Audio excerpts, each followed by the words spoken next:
Good morning બાળકો. આપણે ધોરણ 8 વિજ્ઞાન પાઠ 2 સૂક્ષ્મ જીવો મિત્ર અને શત્રુ આ પાઠની આપણે અભ્યાસ કરી રહ્યા છીએ. ગયા તાસમાં આપણે જોયું કે આ જે સૂક્ષ્મ જીવો જે છે એ કઈ રીતે આપણને નુકસાન કરે છે, કઈ રીતે આપણને હાનિકારક છે.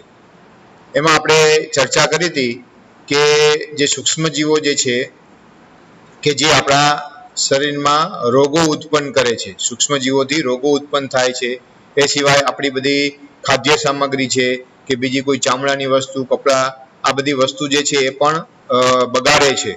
એટલે આપણને કઈ કઈ રીતે નુકસાન છે એની આપણે ચર્ચા કરી કે આપણા શરીરની અંદર જે રોગો ઉત્પન્ન થાય છે તો એ સૂક્ષ્મ જીવો દ્વારા જ થાય છે. જે વાયરસ, બેક્ટેરિયા, પ્રજીવ, ફૂગ, આ બધાથી અલગ અલગ રોગો જે થાય છે એની આપણે ચર્ચા કરી.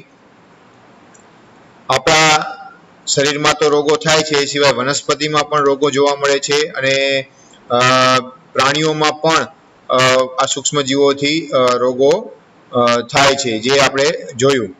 હવે આ સૂક્ષ્મ જીવોથી આપણે ખોરાકની કઈ રીતે જાળવણી કરી શકીએ એની પણ ચર્ચા કરી કે સૂક્ષ્મ જીવોથી જો ખોરાકનું રક્ષણ કરવું હોય તો એના માટે મીઠાનો ઉપયોગ, તેલનો ઉપયોગ, વિનેગરનો ઉપયોગ, બરાબર, અથવા આપણે એને ગરમ કરી નાખીએ અથવા પાસ્ચરાઇઝ કરી નાખીએ, તો આવી અલગ અલગ રીતો દ્વારા આપણે ખોરાકની જાળવણી કરી શકીએ છીએ. એની પણ આપણે વિગતવાર ચર્ચા કરી. આજે આપણે જોઈશું કે નાઇટ્રોજનના સ્થાપન કેવી રીતે થાય છે, બરાબર, અને નાઇટ્રોજન ચક્ર વિશે વાત કરીશું. નાઇટ્રોજન સ્થાપન. તમે રાઇઝોબિયમ બેક્ટેરિયા વિશે અભ્યાસ કર્યો હશે.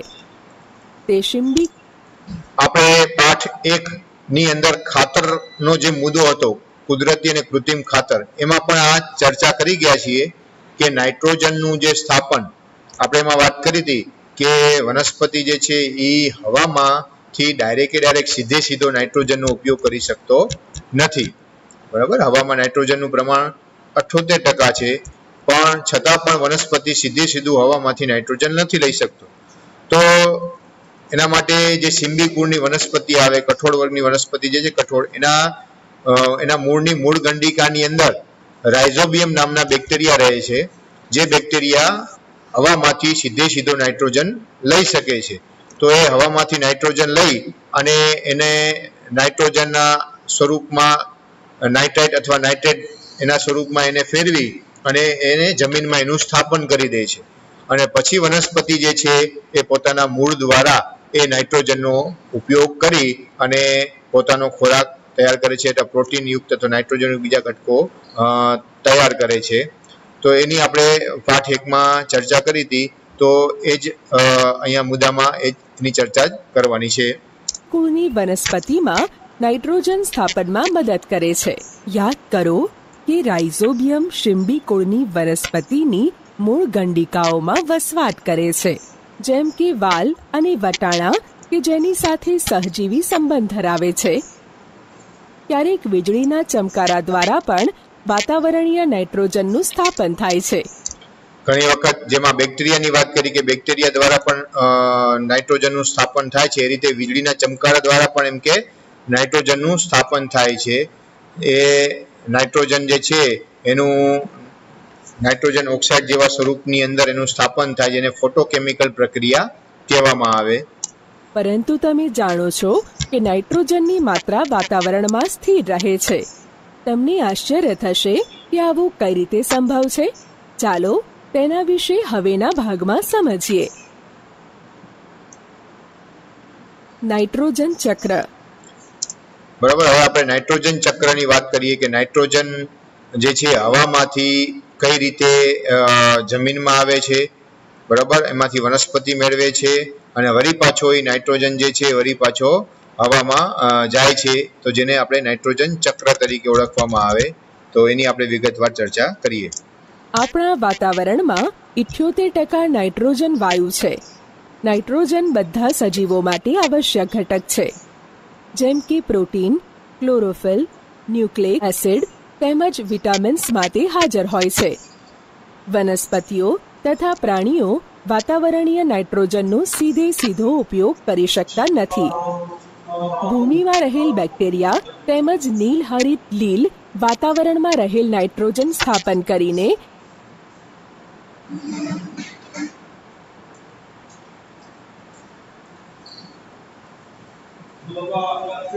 યોગ્ય નાઇટ્રોજન ક્ષારોમાં રૂપાંતરણ કરે છે. બરાબર, આપણે જેમ ચર્ચા કરી કે હવાની અંદર વાતાવરણમાં નાઇટ્રોજનનું પ્રમાણ કેટલું છે, તો કે 78% છે. તો દરેક વનસ્પતિઓને નાઇટ્રોજનની જરૂરિયાત છે. અને નાઇટ્રોજન જે છે તો એ વનસ્પતિ હોય કે પ્રાણી હોય એ ડાયરેક્ટ સીધો ઉપયોગ કરી શકતા નથી.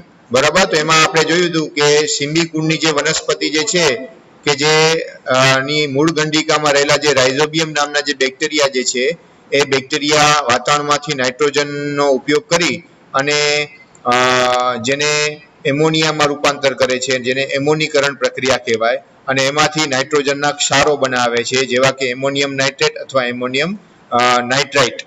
બરાબર, અને અમુક લીલ પણ જે છે નીલહરિત લીલ એ પણ નાઇટ્રોજનનું સ્થાપન કરવામાં મદદ કરે છે. બેક્ટેરિયા છે, લીલ છે, નીલહરિત લીલ. તો આ રીતે હવામાં રહેલો જે નાઇટ્રોજન છે એ આ સૂક્ષ્મ જીવો દ્વારા જમીનની અંદર એનું સ્થાપન થાય છે એના નાઇટ્રાઇટ અથવા નાઇટ્રેટ જેવા સ્વરૂપની અંદર. જ્યારે નાઇટ્રોજન આવા ક્ષારોમાં રૂપાંતરિત થઈ જાય છે ત્યારે વનસ્પતિ તેનો ઉપયોગ ભૂમિમાંથી મૂળ તંત્ર દ્વારા કરે છે. ત્યારબાદ શોષાયેલ નાઇટ્રોજનનો ઉપયોગ પ્રોટીન તેમજ અન્ય સંયોજનોના સંશ્લેષણ માટે કરે છે. હવે આ રીતે જેમ સૂક્ષ્મજીવો દ્વારા નાઇટ્રોજનના જે નાઇટ્રોજન યુક્ત જે ઘટકો જે છે, બરાબર, તો એ જમીનમાં એનું સ્થાપન થયું ત્યાર પછી વનસ્પતિ જે છે તો એ મૂળ દ્વારા એ નાઇટ્રોજનના સ્વરૂપોને ગ્રહણ કરે છે, લે છે અને પોતાનો ખોરાક તૈયાર કરી અને એમાંથી નાઇટ્રોજન યુક્ત ઘટકો જેવા કે એમિનો એસિડ જે છે એનું પ્રોટીનના સંશ્લેષણ માટે ઉપયોગ કરે છે, અને અન્ય જે નાઇટ્રોજન યુક્ત જે ઘટકો જે છે તો એનો ઉપયોગ ડીએનએ અથવા આરએનએ ના સંશ્લેષણ માટે કરે છે. પછી જે વનસ્પતિ દ્વારા જે પ્રાણીઓ, બરાબર, એનો ઉપયોગ ખોરાક તરીકે લેવામાં આવશે તો આ પ્રોટીન યુક્ત અને જે ઘટકો જે છે એ પ્રાણીઓને મળશે. અને પછી એ પ્રાણીઓ અથવા વનસ્પતિઓ જ્યારે મૃત્યુ પામે છે ત્યારે એ બેક્ટેરિયા જે છે તો એ વળી પાછા નાઇટ્રોજન યુક્ત ઘટકોનું શું કરશે, તો વળી પાછું એને નાઇટ્રેટ અથવા નાઇટ્રેટ સ્વરૂપમાં ફેરવીને વળી પાછા જમીનમાં ભેળવી દેશે. અથવા અમુક એવા બેક્ટેરિયા છે કે જે નાઇટ્રોજન યુક્ત જે ઘટકો જે છે એને માંથી પછી વળી પાછું નાઇટ્રોજનમાં ફેરવી અને વળી પાછું એને હવામાં મોકલી દેશે.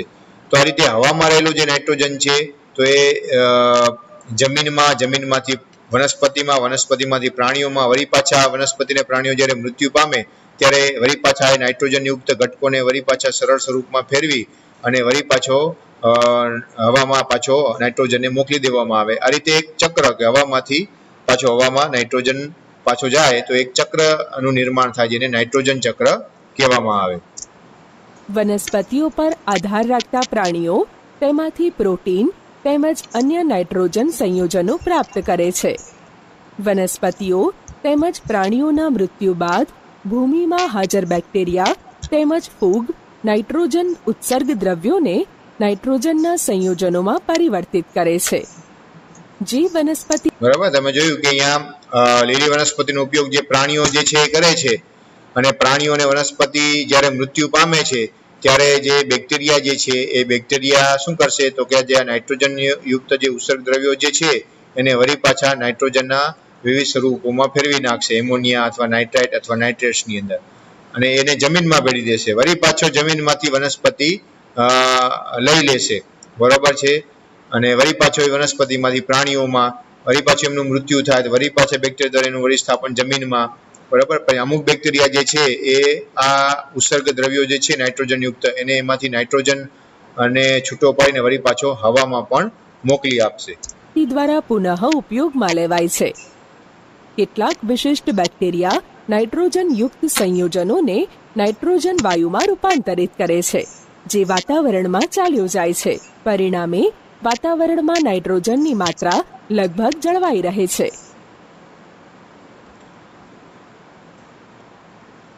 તો આ રીતે નાઇટ્રોજન ચક્રની જેમ વાત કરી, બરાબર, કે નાઇટ્રોજન કઈ રીતે હવામાંથી જમીનમાં આવે છે, ત્યાંથી વનસ્પતિમાં, ત્યાંથી પ્રાણીઓની અંદર, અને વળી પાછો એ નાઇટ્રોજન જે છે વળી પાછો હવામાં કઈ રીતે એનું સ્થાપન થાય છે.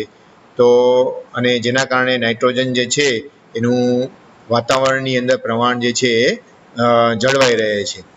તો પાઠ 2 તો અહીંયા પૂરો થાય છે. હવે આપણે નેક્સ્ટ ક્લાસની અંદર નવા પાઠ સાથે મળશું. Okay, thank you.